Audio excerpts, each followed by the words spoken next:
Just like that? Like, you have to put your face right there.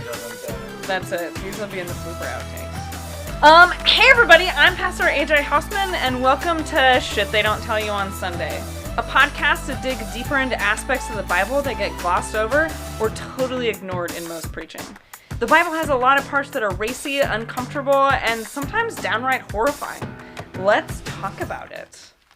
So, welcome to episode 4 this week. My guest this week is the Reverend John Deason, who is the pastor at the... I even just practiced Churches this. of the Holy Apostles and St. Stephen. They're going to be upset at me that I messed that up. They love you. Nobody gets it right the first time anyways. It's fine. But it's not the first time? Like, how many times? The church is... the church is the Holy Apostles. Of the Holy Apostles and St. Stephen. So this is 2 churches. It's actually really cool. It's a Lutheran Episcopal ministry, and it's 2 churches that have merged into one church. And they have this messy but beautiful blend of Lutheran and Episcopal stuff. And as someone who's currently serving a Lutheran congregation and an Episcopal congregation, I think about it a lot of like, oh my gosh, how do you put these together? Yeah. Because I think people think, well, Lutherans and Episcopals are like, and this is what I was told too, until I learned more about the Episcopalian Church. Everyone's like, oh, they're like the same. And I was like, where? Right? Like, it's, I think on like a grand theological scale. Like, if you're looking at the theological big picture, they've got that stuff together. Well, also, if you compare us to our other closest ecclesiastical neighbors, we're the closest. Oh, that's together. Probably fair. Right. Who would that even be? That's not this podcast. we shouldn't dig too deep into that. I also want to call out that remember a couple weeks ago when we were talking with Deacon Julie Stecker, and we were talking about that she preached on the Doubting Thomas gospel. The greatest gospel in lectionary. At someone's ordination. It was this guy's ordination service, so.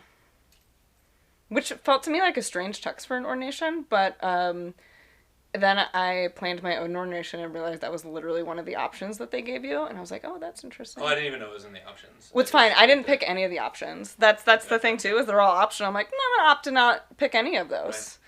Right. It just, for me, has been a guiding text, so that's why I chose it. Yeah. And you're really into the Gospel of John. I am... Say why. I'm really into the Gospel of John. We're going to talk some more about the Gospel of John, but like, why are you're into the Gospel of John?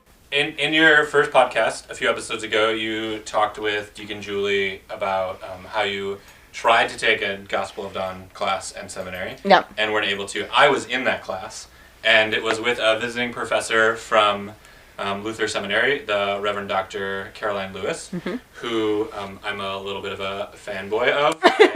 I love everything she does. I don't think you're alone in that, though. So. Oh no, I'm definitely not alone. I'm not even the head of the fan club. But in that, it was an intensive class, and in that week of discussing, preaching these texts from John, I changed my mind about the text and about how I feel about it. And I already loved the Thomas text because that, like I said, is formative to my own theological journey, but the rest of it was just like, it's the gospel and it's good, but not my favorite. And I wouldn't say it's my favorite, but it's not my least favorite anymore. I really love it. That's fair. So not mine either. So I actually really like the things about the Gospel of John I like is I do like the poetic language, like the literary, as you talked about, the literary sense of it. Like, it's in that aspect, like, it's just really beautiful. But sometimes, as we're probably going to get into a little bit, those beautiful literary things that the author of John does can become very problematic in how Christians may use them. Yeah. And I do specifically say use because I think any time that you take the Bible out of its context, you're using it. Yeah, use, and I think it even is fair to say how often this text gets abused. Yes. Right? How the fourth gospel gets abused. A lot. Gets picked out. Right, and we're going to talk about some of that. So this also podcast right here is the very first one that I'm recording in person with the second human being. And, I just want to say thanks be to God for vaccines. And that John and I live only a few blocks apart, have worked very, very closely together through this entire pandemic, especially at the beginning with kind of having no idea what to do, and the two of us kind of linked together, forced our churches to come together. Right, we didn't give them a choice. We did not give them a choice. It said, listen, we need each other in order to make this possible. To do this digital church thing. So for how closely that we've worked together over the past year to this is the first time. This is the first time we've ever been in a room together to do work. In a year. In that time. Uh-huh. Yeah. It's crazy. So anyways, we're in John's basement, and this is Casey. Can Casey sit on the couch? She can. Do you want to come sit on the couch? Nope, she's not. She's out. She's like, now This is not what I wanted? So if you're only listening to this, Casey is a 45-pound full mutt. We just call her brown dog, but she is also thinks she's a lap dog sometimes. So we have a 45-pound lap dog as well. She also doesn't understand why we're doing something that she's not involved in. I want to acknowledge if you have listened to the podcast and you're like, wow, AJ is so loud and clear and her guests are not. Part of the problem is that one, I have a nice microphone, which is really helpful. Thank you to my parents for getting it to me for Christmas a couple years ago. But mostly it has to do with the fact that, I am a really, really loud. And apparently today I'm not loud enough. We thought it was going to be so much better with us being in I did, in the same person, using the same microphone. All the other ones were... on Zoom. Equipment. Right, and so, it was balancing a person's Zoom quality and their microphone, whether it's a computer or professional, and the internet, and all the of that, and all Jobs. of those things. And so we're in the same room, utilizing no internet actually for this whatsoever. No, it's just we're totally. Yeah, I'm still just so loud. I don't think that my parents will listen to this, but if they are, I feel confident they're not. But if they did, they'd be like, oh. Yeah, we could have told you that. We already knew that. Anyways, to the Gospel of John. But first, I want to say... Oh, wait. No, I'm going to say that later. Okay. So I'm not going to say it. I'm going to read right now. For those churches that follow the Revised Common Lectionary, for the Sunday, May 2nd, the Gospel lesson will be from the Gospel of John, Chapter 15, verses 1 to 8. Jesus said, I am the true vine, and my Father is the vine grower. He removes every branch in me that bears no fruit. Every branch that bears fruit, he prunes to make it bear more fruit.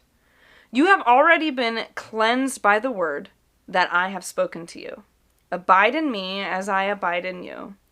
Just as the branch cannot bear fruit by itself unless it abides in the vine, neither can you unless you abide in me. I am the vine, you are the branches. Those who abide in me and I in them bear much fruit, because apart from me, you can do nothing. Whoever does not abide in me is thrown away like a branch and withers. Such branches are gathered, thrown into the fire, and burned. If you abide in me, and my words abide in you, ask for whatever you wish, and it shall be done for you. For my Father is glorified by this, that you bear much fruit and become my disciples. This is the gospel of the Lord. Thanks be to God. So the thing about this gospel lesson that needs to be understood, right, to put it in its context, but then also is really hard for where we're at. We're in the time after Easter, right? It's exciting. Jesus is risen. All of that good, happy jazz and Easter eggs and alleluias. That this actually comes from hours before he's condemned to death. So this is part of a really long sermon, whatever you want to call it, that Jesus gives at the Last Supper. So in chapter 13, he washes the disciples' feet and they're like, WTF Jesus. And then he gives this, like, ridiculously long speech that's, like, close to 3 whole chapters long. And then ends in this prayer, and then at the beginning of chapter 18 is when he goes out to the garden in the Gospel of John and is, arrested. So it's needs to be understood in the context of, like, they're at the Last Supper. Jesus knows that he's about to die, right? And so he's... Well, even though but they don't. They've been told, but they don't. Yeah. But that he's giving, he's trying to get this, like, message across to them. Mm-hmm. And part of that's a struggle with me with, like, the thing about, we've talked about the Revised Common Lectionary is a 3-year cycle of Bible readings, but it's not reading the whole Bible in 3 years. The other part about it is it's not reading the Bible in, like, order, right? Like, that's something that I struggle with. Like, I'm a person that, like, I won't watch a TV show starting at episode 2, starting season 2, starting in the middle of anything, like, season 1, episode 1. Like, even some of the shows that are, like, I don't know, like Law and Order, like, you could really pick up anywhere. Disagree. Season 1, episode 1. And so, like, the lectionary just, like, goes like this sometimes, and I'm like, I just can't. I realize if you're listening, you didn't hear my spastic hand movements happening, as that's what it looks like. And that's... Yeah, it's like buckshot. It sort of is like, whatever, like, let's just throw it all up there and... Like, and so that's a problem with me sometimes. I also want to acknowledge that I'm just complaining, and that I don't have a better system. I don't have any good solutions to this problem. I don't want to come up with a solution to this problem. Do you bask in the chaos? I will bask in the chaos. I will also complain. Okay. But so having been raised in a Pentecostal evangelical upbringing, the structure that the lectionary brings, and particularly for a preacher, like you said, that you don't have to, like, every week think about. Oh yeah, or that's why I don't have to pick out of thin air what the topic is going to be. It's already. I really love that kind of structure, and to be able to say, okay, and then also the freedom to be like, I hate this week's readings, and I don't want to read them, but the lecture as a whole is far better than the parts that I'm mad about. Okay. Does that make sense? Mm-hmm. Yeah. I get mad at it too a little bit, but I think I get mad at the things that are left out. Like last week, we talk about the Psalms, and about, like, most of the Psalms are not included in the Revised Common Lectionary. Yeah. So there's just a good chunk of it we don't hear. Yeah. So when people hear Psalms, they're like, praise, whatever. And it's like, most of the Psalms are not like that. Most of the Psalms are lament Psalms. Yeah. They're crying to God. They're mad at God. They're mad at the world and going to God. Like, it's just a lot of... David saying, I don't have a pot to piss in. Yeah. Right. Well, we don't include that in the lectionary for some reason. I don't know why, but... So it's things like that, like... I think I struggle with the lectionary a little bit. Yeah. Mm-hmm. Because part of it too, as you acknowledge, churches that don't follow this system, they maybe branch out and use those things. And so then churches that generally rely on this system, we, including like myself, I grew up in this system. There's a lot of parts of the Bible that, like, I just never heard. Right. And didn't know about until I went to seminary, and I was like, oh my goodness, Yeah. And that's maybe something that I struggle with. Also, maybe why we're doing a podcast, though, so, we'll get there. Yeah.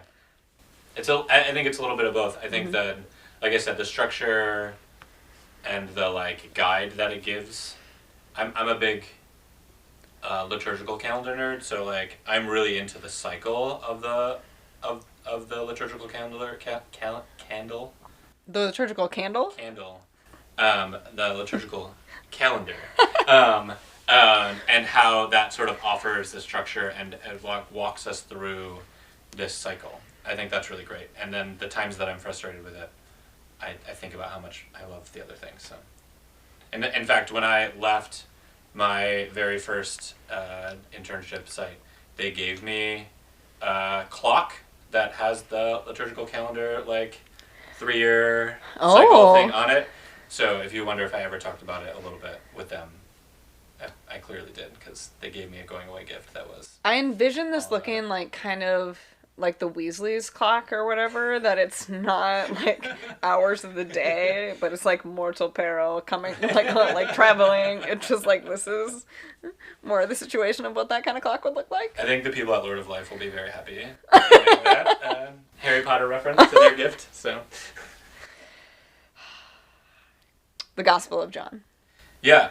So, you asked me this, and you're the host, but I'm going to ask you anyways. What's the thing about this text that sticks out for you when you first read it? Because I think it's the same as mine.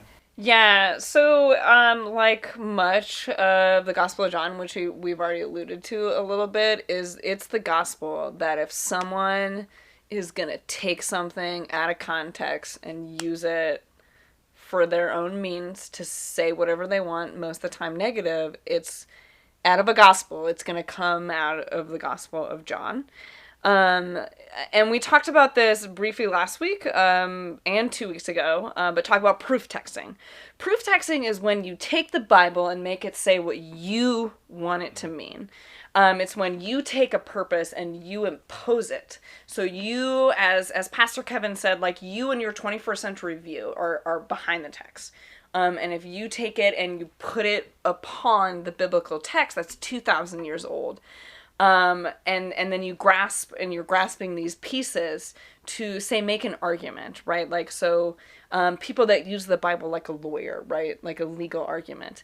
And there's a lot of preaching that's very, very based on that. Is basically they're like a prosecutor giving an opening statement, and they're parsing these pieces of law to make their point, right? And so they take them out of the context in which they exist. And if there's a place in the Gospels that's going to happen, if there's a place we take Jesus out of Jesus's context, the most, it's within the Gospel of John. And I'll say just personally for me is like, I've also been through that time in my life where like, the Bible wasn't a book of love. Like, it was a weapon. Mm-hmm. It was a thing that I didn't want to touch and that I didn't want to go near because it felt like the way that people used it was actually hurting my relationship with God, was hurting how I had experienced Christ in my life, or, in the Spirit manifested. Like, it felt like the opposite of what I had experienced. And for people that are listening that are like, how is that? Like, when did you have this period, AJ? Like, you went from working at the Lutheran Student Center to like being a Yagam to doing this, like working at church camps. Like, when did you, and the reason that I say this is like, actually all of those experiences and what I had experienced, of God led me to one thing. And then the way that the Bible was used was like totally the opposite of that. And so one of the reasons that this is important to me is for people out there that maybe have had that same experience or are struggling with reconciling what the Bible has to say with their experience of a loving God. Right. That they're not actually contradictory. It's just a matter of like letting the Bible speak for itself and not using the Bible as like a legal argument. Right. Yeah. So like if you were to take this out of its context and you hear you're the branches, if you're not good enough, you have to be thrown in. If you don't produce enough fruit, you're gonna go in the fire. You're gonna go in the fire and burn in a fiery hell, right? Like that's if you take this out of its context, like that's a thing that you can interpret. And that's how I understood it for a majority of my life. Or that's how I understood most of the Gospels, was every time that that is said by Jesus or by anyone else, that's what it is like we're talking just about this literal place of fire and brimstone in which if I'm not good enough, I'm going to go and burn. And that has everything to do with whether or not I, depending on your understanding, play cards or drink or, murder people. That all of those things are notches that send me to the fiery place, that cause God to trim me off of the branch and burn me up. Instead of that this is about a relationship Yeah. Right? So the larger context is that this particular part is Jesus talking about being in a relationship with God. Yeah. And when you're in a relationship, the vine grower needs the vines just as much as the vines need the vine grower. Because without the vine grower, like, doing the pruning, the vines can't produce well and can't be, abundant. And they're going to, like, I'm no botanist, but, they're going to grow and stuff inside's going to die and there's all that technical stuff. But, like, they're also not going to produce well, so the vine grower isn't going to have any use for them then either. Yeah. So again, recognizing that, like, so they're sitting at this table, and, like, Jesus knows that he's about to die, and so he's giving them this whole spiel. So for liturgical churches, churches that follow the Revised Common Lectionary or that hold to liturgical holidays, so, like, in Holy Week, if your church went to church on Thursday, Friday, Saturday night, and Sunday, like, maybe not the Saturday night, but the other 3 days, definitely, for sure, you're a liturgical church. Anyway, so on Thursday, so Maundy Thursday, I actually preached this year on Maundy Thursday about what the word Maundy means, because so when I was little, maybe older than I care to admit, I thought that 5 years ago. Exactly, 5 years ago. No, but growing up, I thought I didn't understand the word Monday. I thought I was hearing Monday, Thursday, because Thursday was the first day of the week, and we were going to go to church every single day for the rest of the week. This makes total sense. I thought so too. Right? Thank you. I always thought about the starting Thursday. You go to church every single day, right? I always like thought about is it the Mamas and Papas song? Monday. Anyways. Yeah. When you say that. So the word Monday is actually from, like, the Latin root mandatum. Mandate, commandment, that the entire thing that we're recognizing, that we're celebrating, that we are making a point to recognize every single year right before Jesus dies, is that Jesus gives them a new commandment, a new mandate. And it comes out of this part of the Gospel of John, that in chapter 13 he washed their feet. And then he gives them this mandate, which he continues to talk about all the way up until they leave to go to the garden. This is what it's a part that we're talking about here with the vines and the branches. He's trying to get them to understand what this mandate is.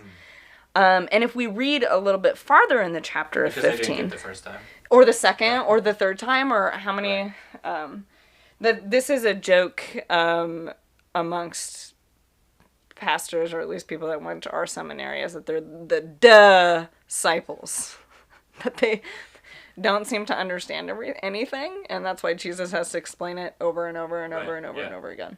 Well, just like us, I think that's the thing I love about looking at the text that way, about keep seeing how many times Jesus says stuff and then being like, he said this already, like, you should know the answer to this. Yeah. And then is that like, oh right, I do that too. I can be that hard-headed that I just don't hear it. Yeah. I have to be told things over and over again. What's also easy for us to, like, take that perspective 2,000 years later as, like, a bird's eye view looking in.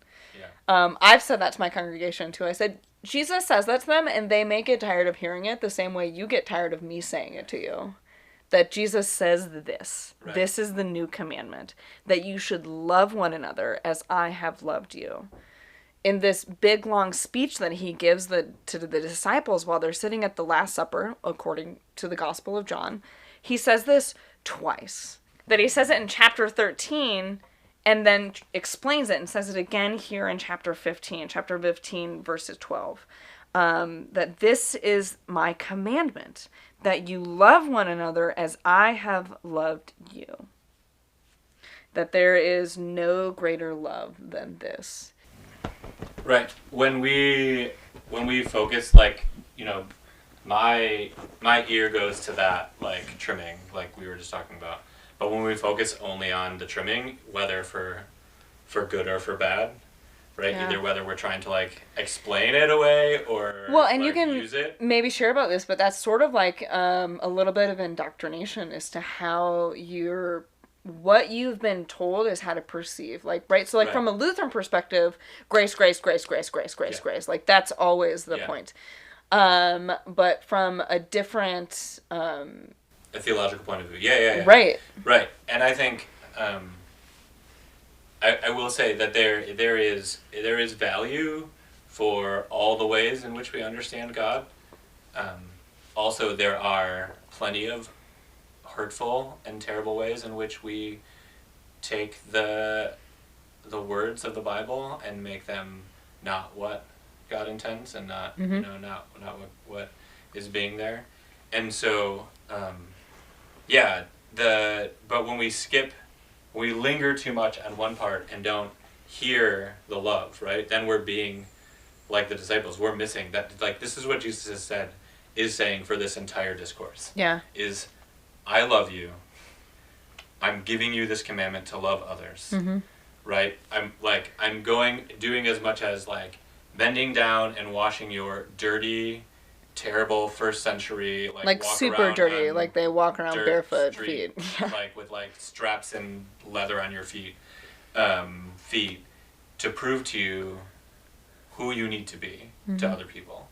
This is an example. This is my mandate, like you said. And if we just like only focus on, well, Jesus says that God's gonna like trim us away if we're not good enough, if we don't produce fruit. Yeah. And so that's my job, is to produce fruit. We're missing the point. Well, the whole point of the whole thing, right? Like, I could, and by argue, I mean, like, I firmly believe that everything that Jesus Also, has that ever... you would argue, is what... I would, I could, I do, like, yes, all of the above. And that I'm going to. Right. Actually, that everything that Jesus has ever said and done, all of it together, adds up to and compiles to this one sentence, right? Like, this love. Yeah. That's what the whole thing has been. Yeah. You hear, like, so often in John we hear abide all the time, right? Mm-hmm. And abide is, from the Greek, the Greek is meno, but it's about, like, it's not just abiding. Like, it's like we I don't know how we imagine abiding, but it's like being with, right? It's like it's sort of intimate, and like it's about basking. Yeah, it's about being together. It's not about like, oh, here I am, like, abiding with my dog on the couch next to me while we talk, or like we're in the same room. No, it's an intimate thing. Right. It's about being together, and like, if you're a vine, then you're like, everything is connected, right? And you were saying that before we started, is this idea that like the vines are all connected and you can't like pull one out from another. Yeah, so the imagery of vineyard, so this actually would have been a pretty like common imagery for them to hear. There's a lot of them in the region there. But so this is normal to them, and we actually have in the Old Testament, in the Hebrew Bible, there's actually a lot of vine imagery, but all of this vine imagery actually is like, it's about all of Israel, like Israel as a nation, Israel as a people, not Israel as a physical landmass, right? But Israel as a group of people. This is the vine, and so this is the first time that we hear. That audience would have heard, it's not you as the people, but that Jesus, this one, that like this is what the vine itself is. So the thing here that's important to note about the way Jesus is talking about being the vine and that you are the branches, of understanding that everywhere where you hear, it's a you all, a y'all. It's one of those hard things of English translations, is like, our word for you and you is the same, right? And so like we miss those places. Like, it's not specific. It is you all. And that's important to recognize, that like Jesus isn't saying you need to be perfect. You need to bear fruit. You need to do this or you will be burnt. That's not at all like, it's understanding everything in a context of a community. And so part of that too is understanding, like, if you've ever seen a grapevine, right? Like, grapevines are like a tangly mess, right? Like, they're like... There's no audible way for me to show you what my arms are doing right now for what a grapevine looks like, right? Like, there's no pulling them apart. It's kind of like...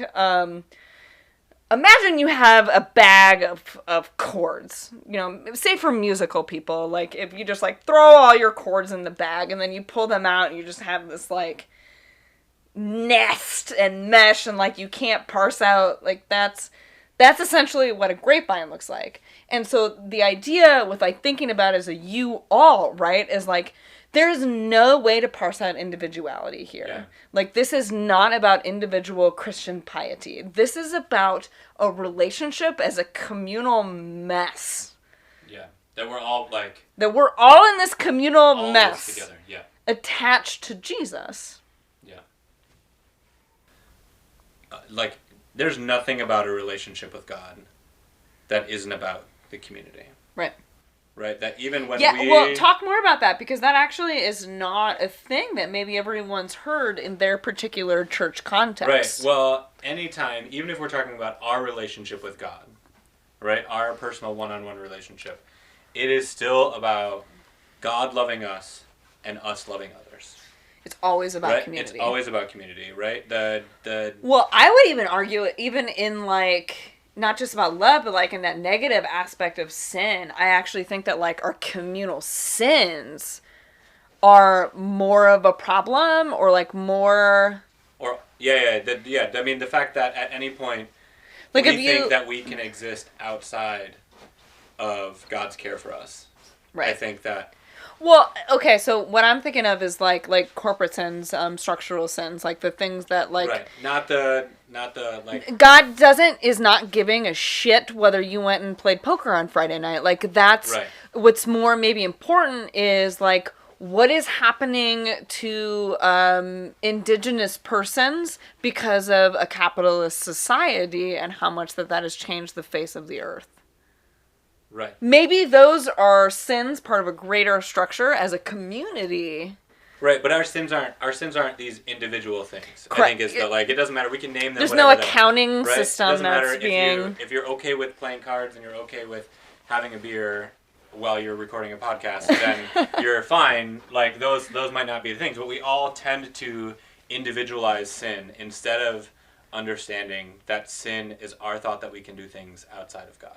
Right. Right? And so when we do that, we create these structural situations that you're talking about, right? Mm-hmm. We create societies built on the fact that we are trying to be the best individual people, right? And only look out for ourselves. Yes. And anytime we do that, we miss the community. So that brings us to a particular way that you could look at verse 7 here in our gospel lesson. If you abide in me, and my words abide in you, ask for whatever you wish, and it will be done for you. This is the magic genie text. Again, so if you're reading it out of its context and the larger story that we've been talking about, and you just hear the English, the you, and you hear this you individual, you there, do this. You know, you read my Bible, you take in my word, you do good things, I'll give you whatever you want. Right? This, like, magic genie approach that all of a sudden praying to God is like about our own needs. In rubbing the magic lamp, right? It's about our own sustenance. It's about how we individually, how John and who John immediately cares about are going to get through life, and not about how the community that John is connected to, which is vast, right? I mean, it's larger than my neighborhood, it's larger than my city, it's larger than the churches that I serve in. Mm-hmm. It's about our whole world, right? That, like, the love of God isn't individual for us. Instead, it is for all people, right? Yeah. It is for all of God's creation. And it extends, I think, I would say it extends outside of just human beings, but God has care for the entire creation. Oh, for sure. In a way. Yeah, that we're a piece of that. Yeah, and we're just like this one tiny little speck of vine, if we're gonna like beat this analogy from the text to death, like, right? And I had friends who made an attempt at having a vineyard. Right? They had a bunch of acreage and they were really into wine, and so they planted grapes, and a couple of seasons I helped them do, like, it was a super amateur operation. It wasn't terrible, but it never became a this isn't a success story, and now they're like this. You can't go visit this winery today? You can't go visit this winery. You actually, I don't even know if the grapes are still growing there. They don't live there anymore. But the thing is that I sort of got to understand a little bit of, like, there's all these individual plants, but when they grow together, you don't know, like, a row of grapevines, or you don't know which vine is as a friend from that group of friends would say, wine trees. Like, as those wine trees grow, they don't grow like apple trees or peach trees, right? Like, where you have, this is tree, and like, if there could be something that could happen to this tree that could not affect the rest, they're all connected. I'm always saying wine trees from this moment forward. So that feels very Episcopalian to me.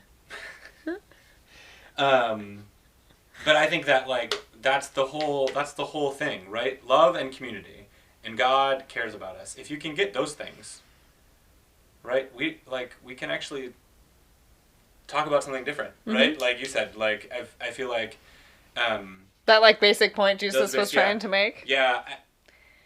But we still don't get it. So, like, what do you do with that in the 21st century, where, like, that still is a thing that, like, we're struggling with, is understanding that community. And I think part of that has to do with understanding, like, so if you read this from an individualist perspective, which I would argue is a privileged perspective to read that from. And not probably the perspective that a first century person would have read. No, not at all. This text, the person that it was written to, would not have understood individualism in the same way that we do. No. That's they would have understand. I mean, also they would have maybe read it in the original. The, like, Enlightenment era individualism, pull yourself up by your bootstraps bullshit that we do. Like, that's a really, like, that is a over the course of time developed, and I would say even Americanized perspective of the way that we do life. And so we think about, like, I only have to care about what I do, what I say, what I think, what is good for me, what is good for, like, those, that is a perspective that we have today that didn't exist then, because nothing worked on an individual level. Right? And even like most of parts of the world, like, most places do not exist on that individual level. Yeah. Like, most places in this world, like, your whole family, and by your whole family, I mean, like, your brothers and sisters and their spouses and their children and your parents and, like, your nieces and nephews and their kids and what, like, you all still live together and you work together to do life. Like, that aspect of community, I think, is different than we in our North American, like, you turn 18, you move out of the house, you get your own apartment type lifestyle, right?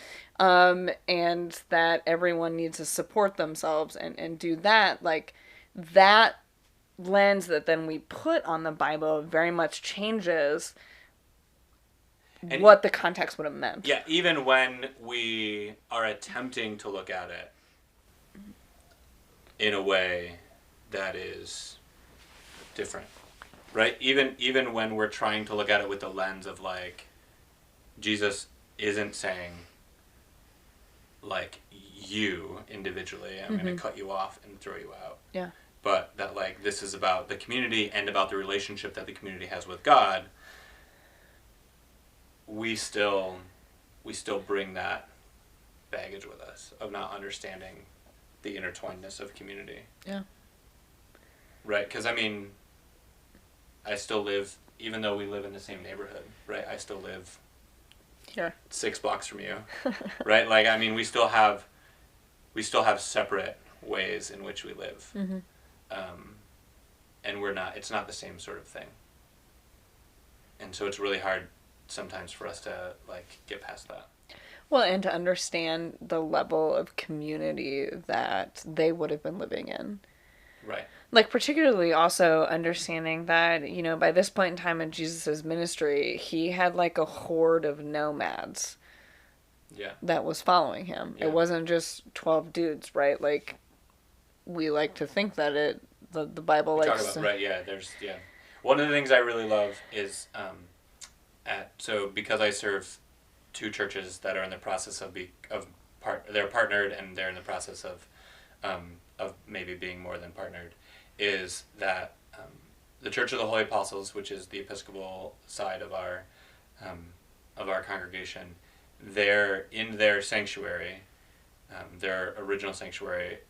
There are stained glass windows for all the apostles, and there is a window for Mary Magdalene, and that makes me happy. I really love that there's not just like the 12 dudes, right? I mean, and they're not. All the other thing I like about them is they're all images, and they're not like they're the symbols for those disciples. They're not like a picture of a white dude. Mm-hmm.